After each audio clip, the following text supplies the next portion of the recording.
తెలుగుదేశం పిలుస్తోంది, రా కదలి రా అని చెప్పి అంటా ఉన్నాడు, పిలుస్తా ఉంది.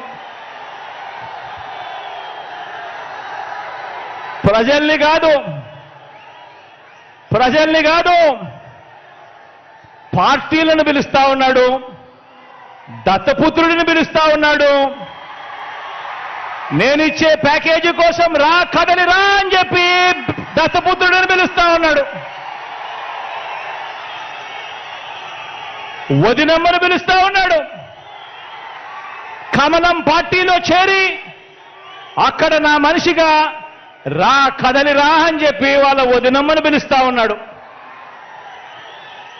రాష్ట్రాన్ని అన్యాయంగా అడ్డగోలుగా విడగొట్టిన రాష్ట్ర ద్రోహుల పార్టీని వైఎస్ఆర్ గారి మరణం తర్వాత ఆయన పేరును కూడా అన్యాయంగా ఛార్జ్షీట్లో పెట్టిన నమ్మక ద్రోహుల పార్టీని 4 ఓట్లు చీల్చినా చాలు, నువ్వు కూడా రా కదలి రా అని చెప్పి చంద్రబాబు నాయుడు గారు పిలుస్తా ఉన్నాడు.